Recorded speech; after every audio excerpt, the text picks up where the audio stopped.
Hello everyone, my name's Zorba.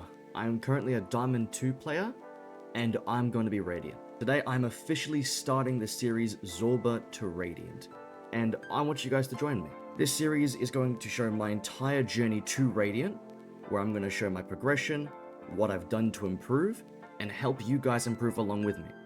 To start off the series, I'm going to explain what I've done to get myself to this point thus far, and how you can implement it in your life and how you can learn from my mistakes. So, starting off, aim training. Aim training is a must if you want to improve quickly. If you're anywhere from iron to gold, even to plat, I highly suggest you focus a lot more on aim training and working on your mechs, so your movement, like dead zoning and whatnot, than you do utility usage. Because utility usage, unless you're playing a duelist or something that's self-sufficient, won't benefit you nearly as much as working on your mechs, right? Because it requires your teammates to actually be competent. And in comp, even in higher ranks, your teammates are not competent. Your teammates are dumb. That's why they're in bronze, that's why they're in silver, that's why they're in gold, alright? They are not good at the game, so don't treat them like they are. So what are you going to do? First, you're going to go to the Voltaic Valorant benchmarks. I have them linked below. If you're anywhere from gold and below, start with the novice playlist. If you're above plat to immortal, do the intermediate playlist. And if you're above that, then why you're watching this video. Now, you're going to have to grind this playlist a little bit. This will take time, right? You have to do each of these situations about 5 to 10 times across a few days to get an accurate measurement of where you're currently at. So once you've gotten your reading on where you're weak and where you're strong, you can start picking what to train. Now, generally, it's going to be fairly equal across the board for a lot of you, so I would recommend you start training tracking first. I'll have a separate video on the guts and crux of aim training, getting really in-depth into it, but to just simplify, tracking teaches the good habits that set up all of your aim. It's why I've trained it first. I'm now training micros because half of a flick is a micro, and then I'll move to flick tech. So how do you aim train? There's a few different ways. The first way is specific to the Valorant Voltaic benchmarks, which is just straight using the benchmarks, right? So let's say we're working on micros. We'll start with reflex, right? You would train each of these for 15 minutes a day, and that's your training for the day. Now, don't get caught up in doing a bunch of aim training all in one day, right? You want consistency. Consistency is much better than volume of training, right? Half an hour a day for 30 days is better than 1 hour a week for 30 days. Because when you sleep, your brain will process your training and you'll be better the next day, right? So consistency is the key. Now, if you want to go a little bit more in depth, you can use the Voltaic weakness specific playlists, which will train on a broader scale but take more time, or you can make your own playlist. Now, I wouldn't recommend making your own playlist unless you have a lot of time and are willing to get into the weeds, learning about aim training, learning how to aim train optimally, and what everything does. I'll have a separate video on aim training, maybe later on if you guys want it. But for now, for beginners especially, I would highly recommend either using the weakness-specific playlists linked below, or just using the benchmarks. Your raw aim, so your ability to get your crosshair on target with just your mouse, is only half of how you win fights in Valorant. The other half is mechs. So, if you notice just then, right? I'm moving a lot when I fight. I'm doing something called dead zoning. Dead zoning is when you tap your movement key and shoot with it. You're perfectly accurate for a brief second when you do that, which allows you to do this. That guy should have killed me. He should have killed me sooner, right? The only reason why she didn't was because of my mechs, my movement. Movement is stupidly important in Valorant. It will make and break many fights, right? So how do you work on mechs? Range and deathmatch is the way I did it. And the first mech that I properly started trying to learn was how to dead zone. I would highly recommend it. It will win you so many fights, it's not even funny, right? You can go Google a dead zoning guide from a Radiant. They'll probably teach you better than I will. But the way I did it was just going into the range. There's a center pillar. I would try just dead zoning in one single direction, right? So imagine, I don't know, this is the pillar. I'll do this, right? Make sure to turn on shooting error in the graph so you can tell when you're accurate properly and when you're not. Then once I got single directionals down, I tried dual directioning, where I would do this, essentially, on the other side of the pillar. Then, once I figured that out, I started trying to dead zone bots, and then I'll take it into a deathmatch, right? Where I just try and dead zone. I got the general gist of dead zoning quite quickly, but then getting good at it took a while. I'll do like 15-20 minutes in the range a day, just as warm-up, and that helped a lot. So daily practice again, consistency. Consistency is what makes or breaks improvement a lot of the time, right? Once you've learnt dead zoning, and you've gotten decent movement, so you're always moving after you shoot, so burst strafing, you don't want to be stationary, right? Because then, watch what happens here. Okay, I wasn't meant to kill that guy. Finally, there we go. So you see there, right? I immediately crouch sprayed and died, right? Why? Because the guy hadn't started shooting at me yet, and I had time to adjust, move out of my way, and then shoot me, right? But if you watch me now,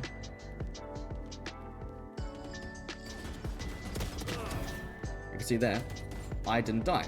Why didn't I die? Because I kept moving and made it really hard for them to hit, right? So movement is very important. Just making sure you're doing that, not just standing still. That's a major thing to learn. That dead zoning, those are major max. Now once you start getting to load a high plat and diamond, that's when you need to start worrying about it. Plat is the great divider. If you get hard stuck plat for ages, don't fret, that's normal, right?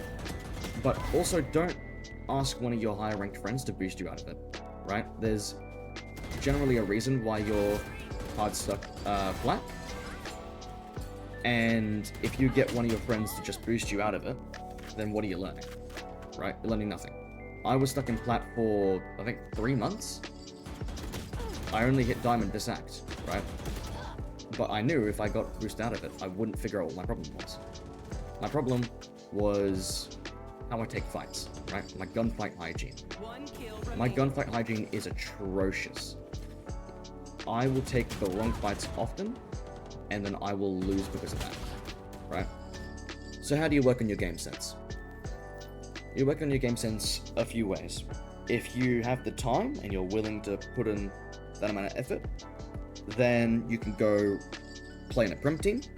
That's a really good way, assuming you guys are dedicated. You can watch pro play. Now when I say pro play, I mean Radiant play, alright? Not VCT, because VCT and structured play is very different to Radiant play in comp, right? What I'd recommend you do is find a Radiant player for your agent. So for me, it would be Eggster or Zipdie, and watch how they play. See what they do, see the decisions they make, and think why. Why would they have done that, right? Example being, let's say, I don't know, Eggster's here, he flashes and he does that, right? Why did he do that? Well, you rewind 5 seconds. Knife scanned 5 people in mid on Pearl, let's say, right? So he's flashing out of mid doors. Knife scans 5.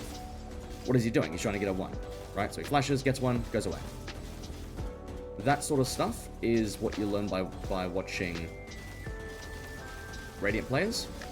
But then the rest of it, right? Once you've seen what good play looks like, you have to implement it, right? So you can try your best to do it in-game, But the best way to know if you've actually implemented it or not is VOD review. You need to VOD review. You need it, okay? You cannot improve rapidly or to a high level if you do not VOD review, right? At least in some form. Because then how do you know if you're making a mistake? How do you know if a gunfight was bad luck, if it was a teammate's fault, which generally it isn't, but it was a teammate's fault, or if it was aim, or if it was mechs, or if you just didn't even know they were there, right? You didn't know how they got there. These sort of things you need to learn by VOD reviewing. And thanks to the replay system, it's made it a lot easier to VOD review and see who's where, when, and how, and whatnot. But VOD reviewing is a must. What I do is, generally at the end of every game, I will scrub over my deaths, I'll see how I died.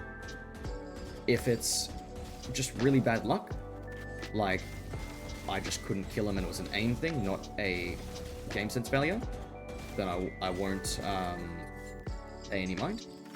But if there's something I could improve, I do this. I go, how did I die? Why did I die? And could I have done anything differently? Realistically, could I realistically have done anything differently? An example could be, let's say, I swing super close. Swing close, die. What's the difference? Oh, I had flash. I could have flash swung. Or, I could have pulled back, flash swung, right? Like, there's all sorts of things that you can find, and as you VOD review, you'll be more mindful of it, and then eventually you'll become subconscious. A lot of this will feel like you're doing nothing, you're learning nothing, whatever, but it's all subconscious, right? It's all about getting it subconscious. I naturally tap strafe and dead zone a lot now, right? Where I don't even have to think about it, I just do it.